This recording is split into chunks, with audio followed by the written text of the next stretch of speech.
సత్యదేవ్ గారు నాకు కాల్ చేసి ఇలాగా ప్రీ రిలీజ్ ఈవెంట్ ఉంది జీబ్రా మూవీకి రావాలి అంటే కనుక ఇప్పుడు మరి బాలకృష్ణ గారి అబ్బాయి సినిమా మోక్షజ్ఞ పనులు ఉన్నాయి, జై హనుమాన్ పనులు ఉన్నాయి, ఇంకొక సినిమా పనులు ఉన్నాయి, ఇన్ని పనులు ఉన్నాయి, ఎలా వెళ్ళాలి అని చెప్పి ఆలోచిస్తే సత్య ఇంకెవరైనా వస్తున్నారా అంటే కనుక చిరంజీవి గారు వస్తున్నారండి అన్నారు.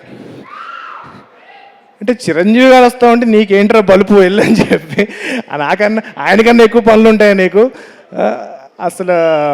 అంటే ఒక మా హనుమాన్ సినిమాకి మేము అప్పుడు చాలా కష్టపడి మూవీ చేసి ప్రీ రిలీజ్ ఈవెంట్కి సార్ని ఇన్వైట్ చేసినప్పుడు మా సినిమాని ఒక హనుమంతుల వారు ద్రోణగిరి పర్వతాన్ని ఎలా అయితే ఎత్తుతారో అలా ఎత్తి ఆ సినిమాని ఎక్కడో తీసుకెళ్ళి పెట్టారు.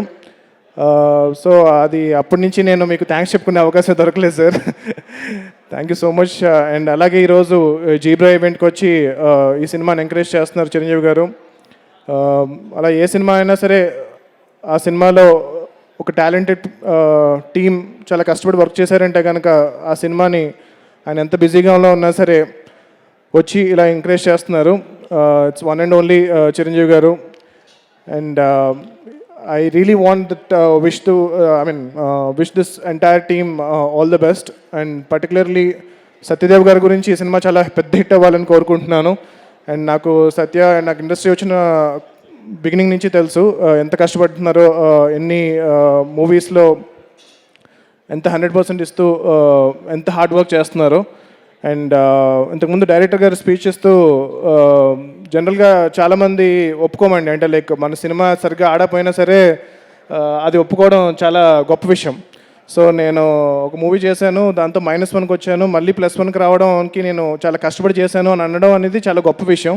అది ఆయన యాక్సెప్ట్ చేస్తూ ఆన్ ద స్టేజ్ అండ్ నేను I given my 100% to do a great film అని అన్నారు. సో ఆయన కోసం ఈ సినిమా చాలా పెద్దగా హిట్ అవ్వాలని చెప్పి నేను కోరుకుంటున్నాను. And producers first time movie produce చేస్తున్నారు, అండ్ మా నైబర్స్ కూడా, అండ్ వాళ్ళ కోసం ఈ సినిమా చాలా పెద్ద హిట్ అవ్వాలని కోరుకుంటున్నాను. The entire team, the film has a great ensemble of cost. Sunil గారు, సత్యరాజ్ గారు and Satya and lot of talented people. So వీళ్ళందరూ కలిసి ఈ సినిమాని అద్భుతంగా తీర్చిదిద్దారు. ఈ సినిమాని మీరు కూడా ఎంకరేజ్ చేసి November 22nd ఈ సినిమాని థియేటర్స్లో చూసి మీరందరూ ఎంకరేజ్ చేస్తారని చెప్పి నేను కోరుకుంటున్నాను. Thank you so much. జై చిరంజీవ, జై హనుమాన్, జై హింద్.